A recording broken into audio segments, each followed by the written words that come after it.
누군가에게 돈을 빌려주고 또는 여차여차한 사유로 인해서 판결문을 얻든 조정조서를 얻든 확정된 지급명령을 얻든 아니면 공정증서를 작성해서 집행권한을 얻든 어찌되었든 집행권한을 얻게 되면 상대방의 재산에 강제경매를 신청할 수가 있어요. 이와 관련해서 부동산 강제경매 신청서를 한번 준비를 해봤습니다. 내용을 한번 살펴보면 채권자 홍길동, 주민등록번호, 주소, 연락처가 기재되어 있어요. 그리고 채무자를 임꺽정으로 해서 주민등록번호, 주소가 또 기재가 되어 있습니다. 집행권한의 표시라고 되어 있네요. 채권자와 채무자 사이의 공등인가 법무법인 땡땡 작성 2018년 제591호 공정증서라고 되어 있습니다. 즉 집행권한은 공정증서도 될 수 있을 것이고 확정된 지급명령, 지급명령이 확정이 되어야 된다는 얘기입니다. 그리고 조정조서와 같은 조서, 그리고 대표적인 집행령이 있는 정보인 판결문, 이와 같은 내용이 있으면 집행권이 될 수 있다는 얘기가 되겠죠. 자, 어쨌든 이와 같은 집행권한을 근거로 해서 준비를 했고 여기서는 공정증서가 되겠어요. 자, 청구채권의 표시 2천만 원을 빌려줬네요. 다음으로 매각할 부동산의 표시는 별지 목록 기재와 같습니다. 별지 목록이 뭐라고 되어 있냐면, 자, 부동산의 표시가 되어 있네요. 충청남도 천안시 땡땡면 땡땡리 100 참고용지 333평방미터. 그 다음에 위 지상에 있는 철골조 판넬지붕 단층 저온저장고 66평방미터. 제시외 기타 등등, 이렇게 부동산에 대한 표시를 한다는 겁니다. 자, 매각한 부동산의 표시를 그와 같이 기재를 해놓고 난 뒤에 다음으로는 신청치를 기재했어요. 위 청구 금액의 변제에 충당하기 위하여 별지 목록 부동산의 표시 부동산에 대하여 강제경매 개시 결정을 하고 채권자를 위하여 압류한다. 아, 강제경매를 신청하는 것이 압류 신청하는 것과 같다는 의미네요. 즉, 부동산에 대한 압류는 경매 신청을 한다는 걸 말한다는 얘기입니다. 자, 이러한 같은 내용을 재판을 구한다라고 신청 취지를 기재했습니다.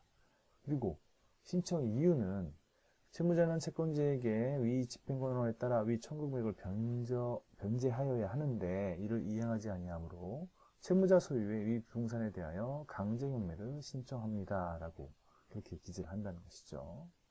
다음으로 첨부서류는 좀 전에 이 강제경매 신청서에는 공정증서가 집행력 있는 정본이었어요. 집행력 있는 정본 한 통, 그리고 부동산 등기사항 증명서 한 통.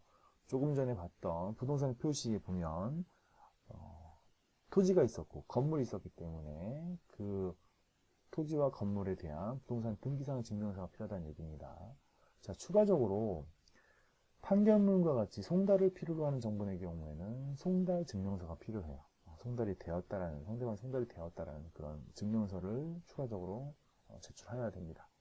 자, 이와 같은 내용으로 기재를 한 뒤에 어느 법원에다가 제출을 하냐, 신청서를 제출하냐, 부동산 소재지 관할 법원에 제출한다는 얘기입니다. 강제경매 신청은 부동산 소재지 관할 법원, 즉 이 부동산이 충남 천안시에 있기 때문에 대전지방법원 천안지원에 제출을 한다는 거고, 대전지방법원 천안지원의 경매계에서 경매가 진행이 된다는 얘기입니다. 자, 그리고 이렇게 부동산 강제경매 신청서를 채권자 채무자의 인적사항과 집행권한의 표시, 청구채권의 표시, 매각할 부동산의 표시, 신청지지, 신청이유, 첨부서류를 기재한 뒤에 이거를 출력을 해서 준비를 해야 되겠죠. 가지고 법원에 갑니다. 출력을 해서 도장을 찍고 간인을 하고 법원에 가서 서류만 제출하면 끝나냐, 그게 아니라는 거죠. 추가적으로 해야 될 일이 있다는 겁니다. 그거에 대해서는 자세하게 안내가 되어 있어요. 제가 쓴 이 신청서는 법원에 인터넷 사이트를 통해서 제가 입수한 것인데, 거기에 기재할 걸 기재한다는 거죠. 저에 맞게끔, 제가 원하는 내용에 맞게끔 기재하고, 추가적으로 뭘 필요한지에 대한 부분은 이렇게 설명을 하고 있다는 얘기입니다. 보니까요. 채권자는 연락처란에 언제든지 연락 가능한 전화번호나 휴대전화번호를 기재하시기 바랍니다. 채무자가 개인이면 주민등록번호를, 법인이면 사업자 등록번호를 기재하시기 바랍니다. 제가 이 경우에 채무자가 개인이기 때문에 주민등록번호를 기재한다고 말씀드렸죠.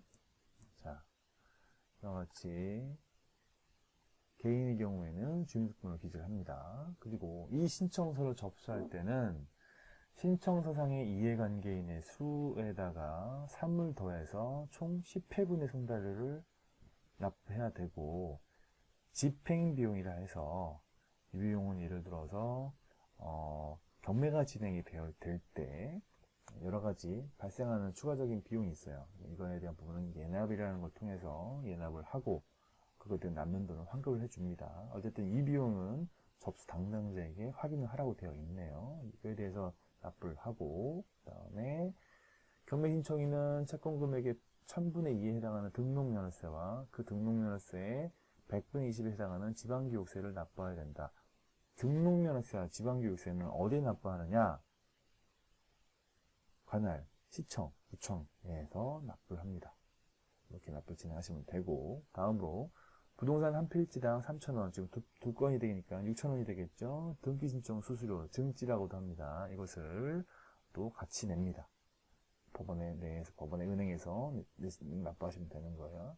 추가적으로 강제경매를 신청할 때는 5,000원의 인지가 납부된다는 얘기입니다. 즉 5,000원의 인지, 송달료, 그 다음에 집행비용, 예납금, 그 다음에 부동산에 대한 증지 때는 은행에다 직접 납부를 하면 되고, 등록면허세나 지방교육세는 납부고지서를 발급받아서 또한 은행에 납부하면 되겠죠. 납부고지서를 발급은 기본적으로 해당되는 지방자치단체에서 하게 되는데, 보통 온라인으로 충분히 발급이 가능해요. 그렇게 진행하시면 될 거란 얘기입니다. 자, 그리고 부동산 표시에 대한 부분도 이렇게 자세하게 안내를 해주고 있어요.